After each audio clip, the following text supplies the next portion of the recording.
لا إله إلا الله محمد رسول الله. Bismillah, alhamdulillah, assalamu alaikum, peace be unto you. I'm Eddie, your host, and you're watching the Deen Show.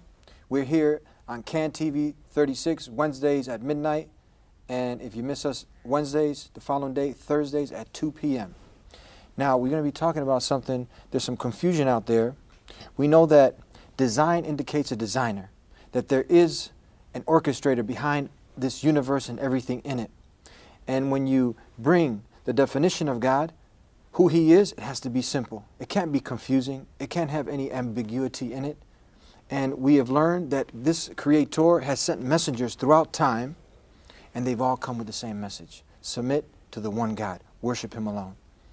Your 2-year-old can understand that. It's very simple. When we come back, we're going to help clear up some of the confusion. Somehow, this word Trinity got in the mix. Somehow, the one God, some people try to split Him up like a pie. Make Him into three, not three, but one. I'm already getting confused, and I think I can add. Now, when we come back, our intention is not to hurt anybody's feelings. Our intention is to clear up the confusion and to deliver the truth. So you don't want to go nowhere. We'll be right back to clear up the confusion here on the Deen Show. Allah, there's only one God and Muhammad is His messenger. Allah, La ilaha illallah. Allah, there's only one God and Jesus was His messenger. Allah, La ilaha illallah. I don't know why I did that. Maybe it's just to break the ice. And we're back here on the Deen Show, and our guest today, Kamal, my brother and your brother. How are you? El Mekki. Alhamdulillah. How's it going? Alhamdulillah. Wa alaikum salam wa rahmatullahi wa barakatuh. You're back in Chicago. Loving it here. You've been here before? The weather's great. Yeah. Been here many times before. Yeah. So we've had you on the show before. People can go to thedeenshow.com. You have your own section there, and they can view some of the past shows that we've covered. Now, you heard me introduce the topic about the Creator, about the confusion. God is not the author of confusion. He makes things simple. Human beings make it complicated. So we want to kind of try to unravel things and bring things back to their pure state. We don't want to offend nobody. Great. We just want to deliver the truth. We're going to kick it off with this Trinity. What happened here? Where did this come from? Excellent. First of all, Bismillah ar-Rahman ar-Rahim, Alhamdulillah, wa salatu wa salam ala Rasulillah. I want to first start by just relaying now a story of something that happened when I visited Thailand. Now, when I visited Thailand, I was about 7 or 8 years old. All right. So now I'm not trying to be funny. I'm not trying to be a wise guy when I tell you this story. So this is just basically the observations of an 8 or a 7-year-old. I can't even recall how old I was at the time. And I had my siblings, brothers and sisters with me. Every store you enter in Thailand or home or shop, you find they have a small statue of with their god, and they put food in front of the statue. And then because it was summer, the food would dry up, so they would throw it away. They would put new fresh food. This might happen twice, 3 or 4 times a day, depending on what they put, how it dries up. And they do it again the next day, a number of times a day, and they keep doing it multiple times per day for many, many years. So some of them for 50, 60 years have been changing the food for the idol, for the god, for so long.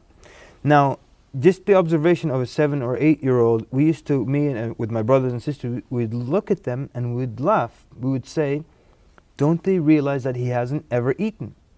Don't they ask him when you take the dry food away, you know, you haven't taken a bite in the last 40 or 50 years. This is what we were saying back then. It's not because, now this is my point behind this story, it's not because the 7 or 8-year-old was smarter than the 60-year-old who is constantly changing the food for his entire life.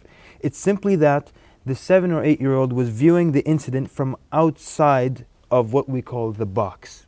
Because the person changing the food is inside the box. The box is a frame of mind, a thought process. You believe certain things about it, and because you look at it from within the box, you don't see what's wrong with it, you see? Now, let me take the viewers to something that they might have looked at from outside of a box.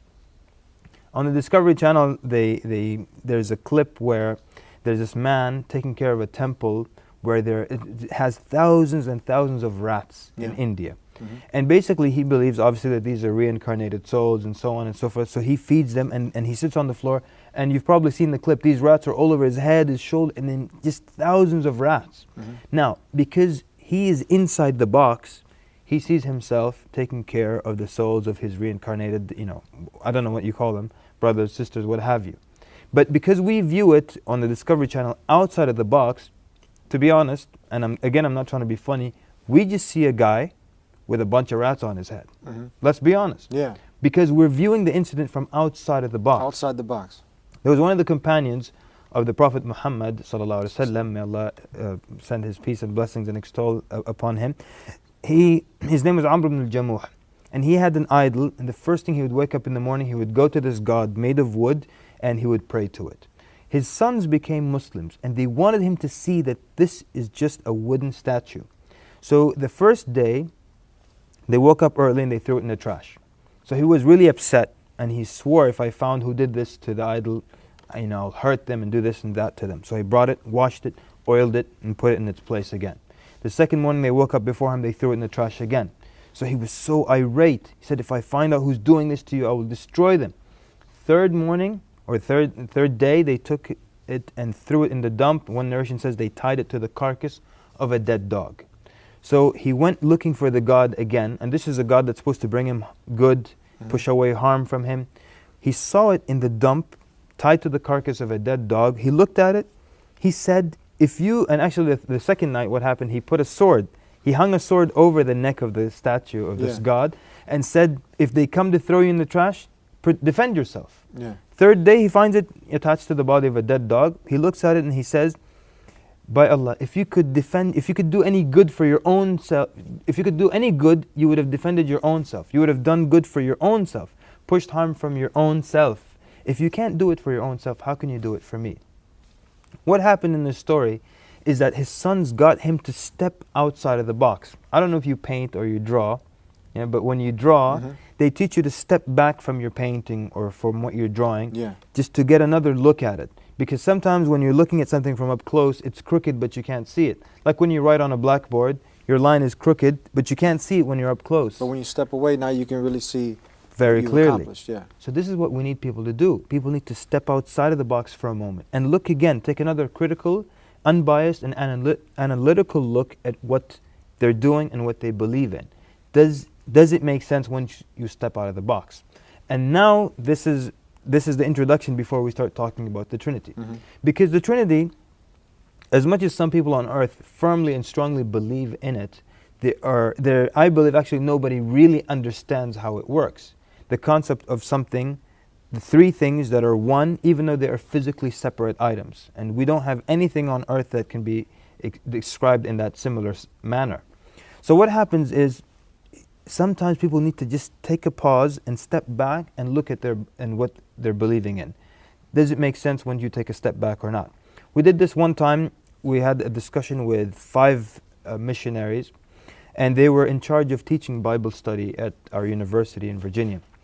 And we started by getting them to think outside of the box. So we asked a simple question. The question was, is the Trinity 3 in 1 or 1 in 3? And basically there were 5 missionaries, and they were teaching Bible study. They should know the Bible very well, but they were quiet. They were all looking down and thinking, was it 3 in 1 or 1 in 3? And I let them keep thinking. They kept thinking and kept thinking and kept thinking. And in the end, I had to give them the answer. I said, obviously you believe it's 3 in 1. Because if you say 1 in 3, you're admitting to worshiping 3 gods. Suddenly all of them start saying, yes, you're right, yes, absolutely, you're right. Expound on that for a second. How did you clarify this? How do they worship 3 gods if they said 1 in 3? Because if they say we worship one God who is in 3 different places, they're admitting to 1, 2, 3 different gods. The easier thing is to say there are 3 godheads, but they're all one. And then they unite as one. Yeah, if you end with the word 1, you still have one God. But if you end with the word 3, you're ending in 3. Yeah. But why would they know this? Most Christians know it's 3 in 1. Everyone knows this about Trinity, but they were thinking for so long because they never considered what 1 in 3 meant. They never thought of that. So that got them to step outside of the box. A second question we asked, again, got them to think about this in a way they never looked at it before. We asked them this, that there are 3 gods, God the Father, This is back when Jesus was on earth. So according to you, God the Son on earth, God the Spirit wherever the Spirit was. Then God the Son dies for 3 days. During those 3 days, how many gods were there? That would be Jesus, peace be upon him, the Son. So so when Jesus died for 3 days, the third Godhead according to them, how many gods were there? So now you either have to say 2, because 3 minus 1 is 2, or you have to still insist on 1, which means 1 plus 1 plus 1 is 1, and 1 plus 1 is still 1. Yeah. Or you have to say 2. So this becomes a problem. So we asked them this question, and it was difficult for them to answer because they never considered that. What does that mean? And then some started to say, well, he went up somewhere else, but then the gospel said that he had died for 3 days, that he will be resurrected on the 3rd day, and so on and so forth. So it caused a problem, and it got people to think outside of the box. How could this be that 1 plus 1 plus 1 is 1, and 1 plus 1 is still 1? And as one person tried to be a little crafty, he said, well, 1 times 1 times 1 equals 1. What do you say to this? Well, what we say to it is that when you're adding 3 different things, you don't multiply by 1. If I give you, 3 $100 bills, you're not going to say 1 times 1 times 1. That's $100 on the table. Because if that's the case, I want to do business with you, and I want to borrow a lot of money from you, and I'm going to give it back to you using your logic. Yeah. See, we don't accept this kind of logic when it comes to things in this life. So why do we accept this kind of explanation when it applies to the Creator? You see? So then, I'll tell you another time, I sat down with someone, and he was a very honest man. I asked him very quickly, look, how does this Trinity thing work? And he was a very honest man. He said, look, nobody really knows how it works. He was actually a pastor, head of his church, and he said nobody really knows how it works. So then the next question was, why would Allah reveal something that you can't understand and link it to your salvation? Say that again. Why would God, the Creator of the heavens and the earth, reveal something to you that you can't understand, which is Trinity, and link Trinity to your salvation? Let's hold it right there. Okay. We're going to take a break, and then you're going to tell us the rest of the story. We'll be right back. You have to pray as if everything depends on Allah, and it does. But you must work as if everything depends on you, and it doesn't. That's my point. You see what I'm saying, man? And I don't like that. I don't like us sitting here. What are you waiting for? What are we waiting for right now? What are we waiting for all these people to come to Islam? What are we waiting for? What are we waiting for right now? When they're going to come? They're going to come. Allah going to bring these people. Allah subhanahu wa ta'ala put in our hand the ability to do it. Now do your job.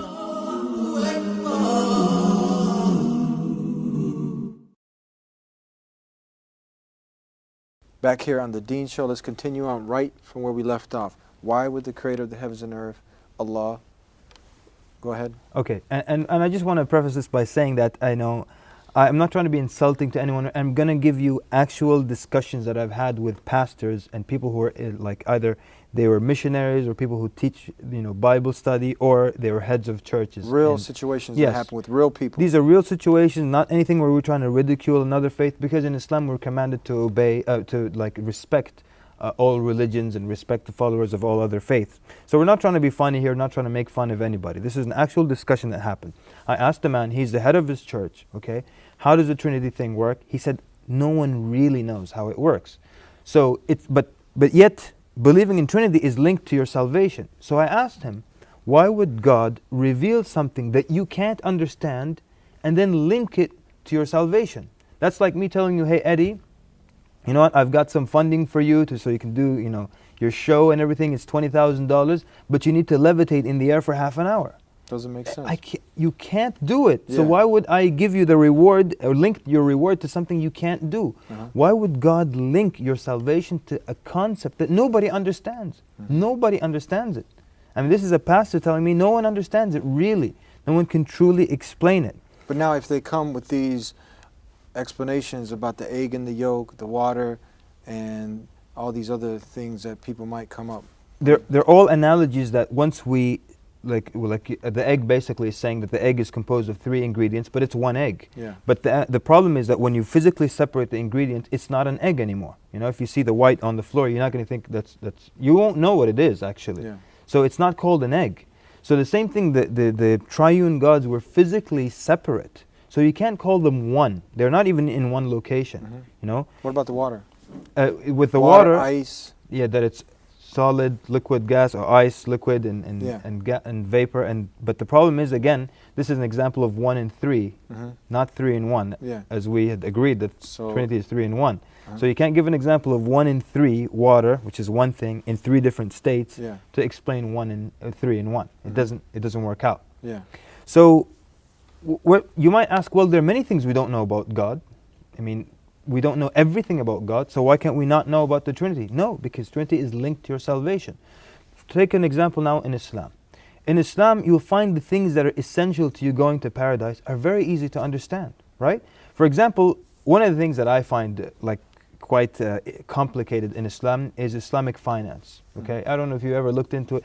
Kind of very tricky, very complicated, very intricate. Imagine to get to paradise in Islam, you had to understand Islamic finance. That would be a nightmare. Yeah. Paradise would be empty. But to get to paradise, you have to understand a very easy, simple concept, like you said in the introduction. A 2-year-old can understand it. There is one God. That's it. That's it. Hey, do we need night classes for that? That's it. No. There's one God. That's the end of the story. We don't need to explain anything. Any other number you need to explain. How they're 2, how they're 3, how they're 7. You need an explanation. But one God, you don't need an explanation for that. So it can't be that, well, we don't understand many things about God, therefore Trinity is one of those things. No, Trinity is linked to your salvation. It has to be easy to comprehend.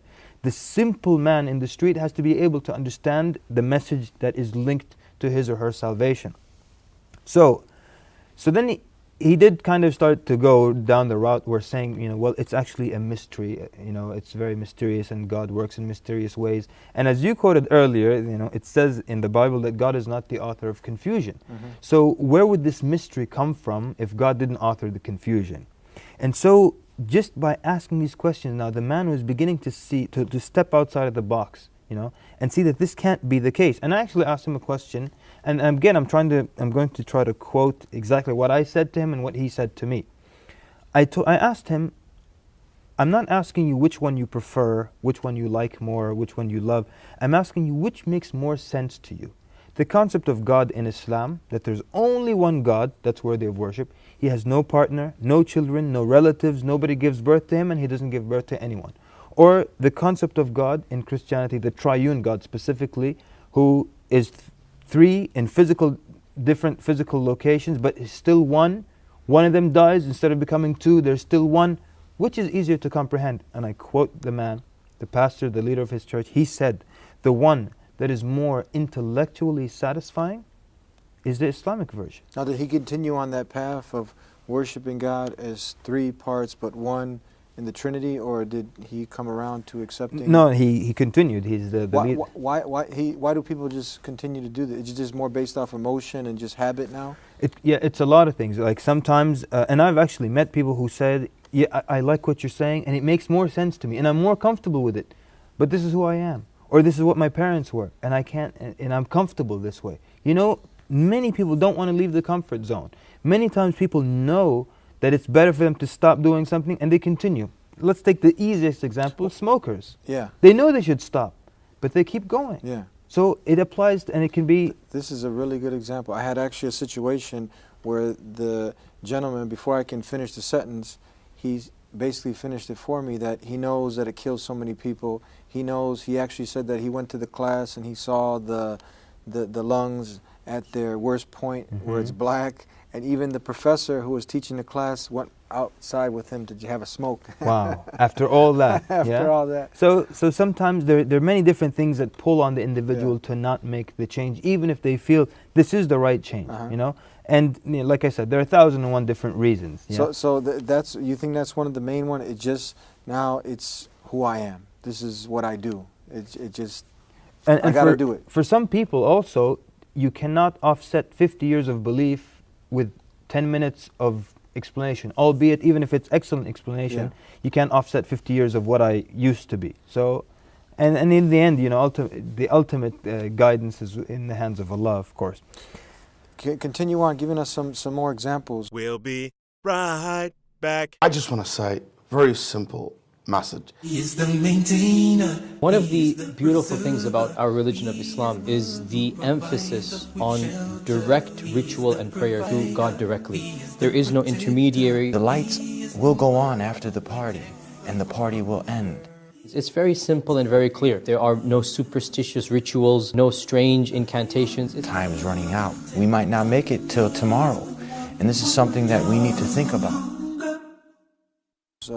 Have you spoken to other people? This was a minister or a deacon or this person that you were talking about? Yeah, he was like, he was the pastor of his church. Yeah. There was another time, and again, I'm going to try to only quote actual things that happened to me personally, so that no one thinks either we're making things up or trying to be insulting or anything.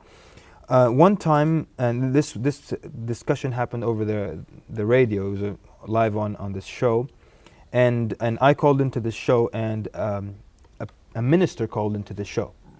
And basically, my argument was that, Jesus actually was not divine, was not a God. He never said he was, all right? He never said he was. And this is what we tell people. Look, go buy the red letter Bible. You're familiar with that? Yes. It's a regular Bible, but everything spoken by Jesus is in red ink.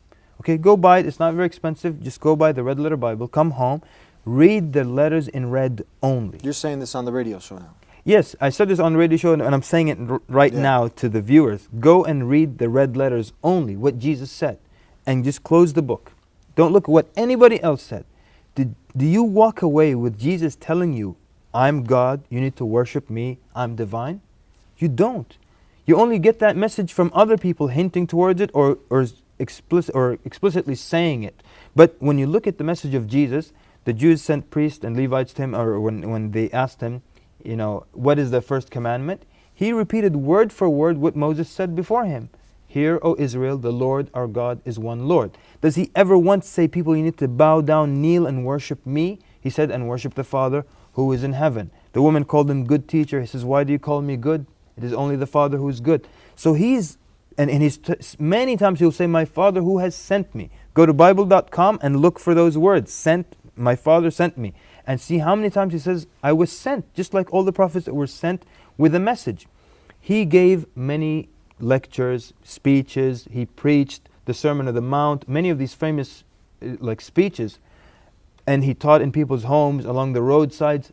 How come not once does he clearly say, listen people, clearly and explicitly, I am God, you need to worship me, I'm the third Godhead. What do I have today, Eddie? We have hints to the triune God. We have things that say, well, this is an indication that Jesus was God. But look, that's not acceptable. Let's be realistic now. What about the word Trinity? Is it in the Bible? No, the word Trinity is not in the Bible. But I'm willing to let that argument slide, okay? They might say, well, the word Trinity is not in the Bible, but there are hints to the Trinity. Look, a hint is not acceptable. Suppose now I give you a book, all right, that says, learn French in 30 days. You read the whole book, there's nothing about French. Does that make sense to you? The cover says French. You read the whole thing, there's nothing about French. If Jesus was the Son of God, sent to die for people's sins, and he should be worshipped, he would have made that message very, very clear. There's no way that you would sit with him and listen to his lectures and not walk away with that message very clearly. You think he would hint to that? So it doesn't make sense. If you're dying now and you need someone to save you, you're not going to hint that you need help. You're going to scream out help. Definitely. It doesn't make and sense. The guy who's there, the lifeguard or the coast guard, he's not going to hint that he's some fisherman. He's going to say, look, we're here and this is our job to help you. So he wouldn't hint. With all these sermons, he's just hinting to Trinity. That's not acceptable. And this is salvation. This is the most important message. The most important thing. The most important message can't be a hint. Can't be vague. It can't be vague and it can't be a mystery. And so that's what we were saying, that it cannot be that you look throughout the whole Bible, not once, and underline the words clearly and explicitly, does Jesus say, look, I need to be worshipped, I'm the third Godhead. So what do we have? Hints towards something of the divinity of Jesus. But like I said, hints are not acceptable. So you have things like, I am the Word, or I and the Father are one, or in the beginning, or there are three that bear record in heaven, like this is in the beginning of the Gospel of John, which the footnote tells you was added in the 16th century.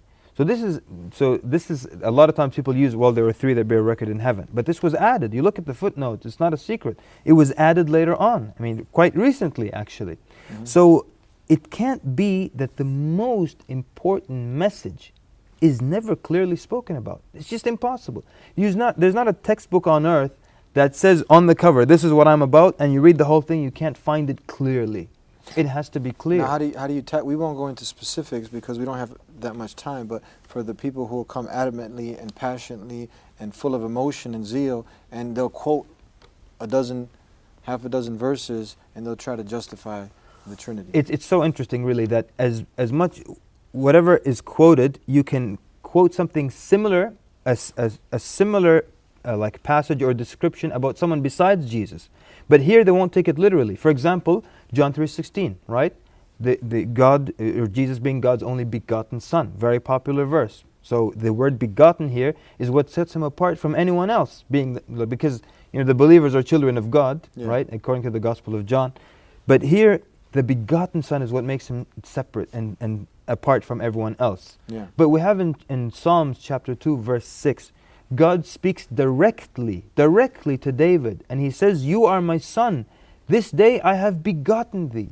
Now, people don't take this literal. We have the word begotten here, spoken directly from God to David, and yet people don't see him as one of the sons of God. They don't take it literally here, but here they do.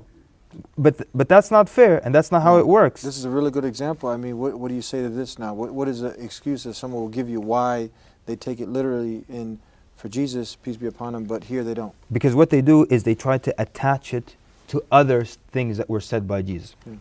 Going back to the story of the minister that called in on the show, he said, Jesus clearly said, "I am God," because Jesus said, "I am the Word." And so everyone was quiet. So then he had to explain how this means I'm God.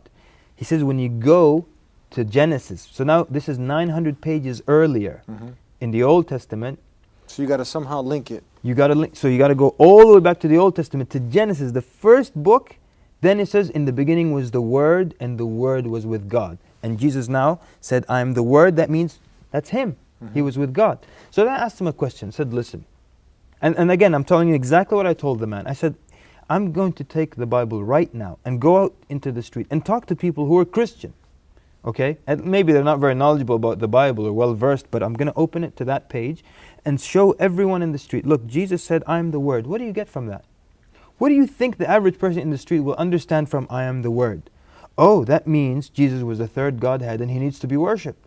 You can't get all that information from this until you make the 900-page jump to the beginning and force it into that link. Force it. Force it. And that's why when you tell them David was a begotten son of God, they don't link it, but they forced any other link because the mindset is to believe, the frame of mind is that Jesus was the begotten Son of God. So even if there's something hinting to anything, they will look at it that way. For example, where it says, "I and the Father are one." Now, what does that mean? One in purpose or one literally? Obviously it's not literal because the Father's in the heavens and he was on earth.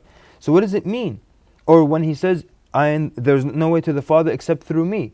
As a Muslim, that makes perfect sense to you. Yeah. Jesus said the only way to the Father is through me.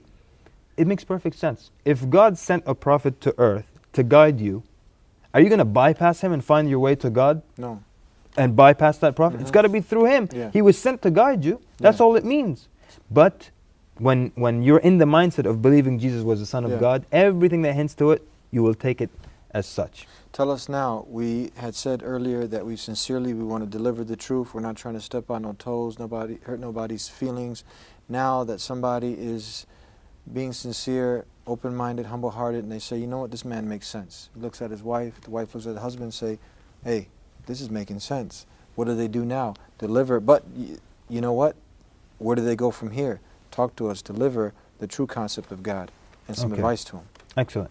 First of all, I do want to say that the message of one God is extremely consistent throughout the Bible, Old and New Testament included.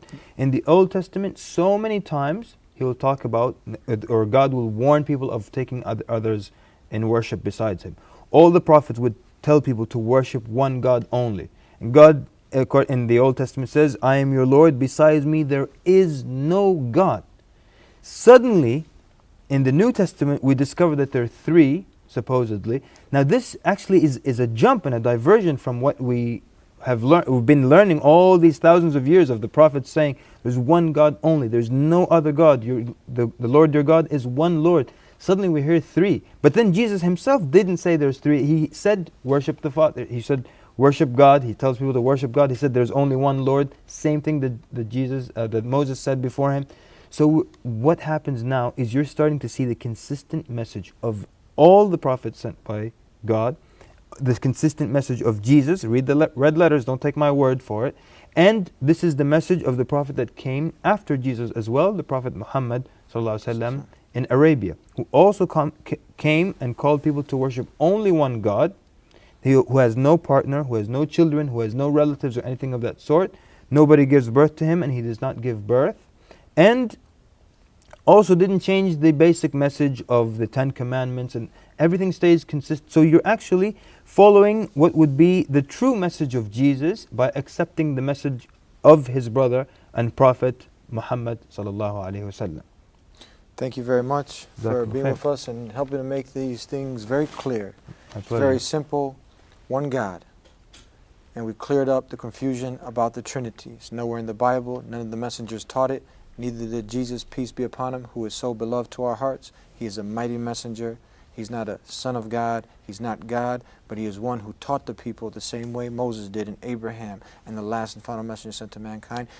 They taught the same message. Submit to the one God. Submit your entire self to his will, not your will. In simple English, do what God wants you to do on his terms. We'll see you next time. Tune in every week to the Deen Show. We're here at the same time, same channel. Until then, Assalamu alaikum. Peace be unto you. No speech is better than to do da'wah, to call people to Allah and to do the work. No speech is better. No, nothing is better than that. Is it true that if one person on Allah giving you the ability to guide someone with Allah's permission, the Creator's permission, that is better than everything in this world? Better than the whole world and everything that's in it. In another narration, it's better than the best of wealth. But if we really felt that, Eddie, would we not be out giving da'wah? And this is something that we encourage all the MSAs, all the da'wah organizations, the masjids to get this. We want to print more. We give these to the non-Muslims for free. We want our brothers in humanity to become our brothers in faith. It's cold, it's late, everybody's sleeping. I arise and ask Allah to forgive me. Oh Allah, you see, oh Allah, you know all the sins I do. I turn to you to forgive my sins of my heart. I'm your sinful slave, you're my loving Lord. I'm the one who runs away. Oh Allah, guide me.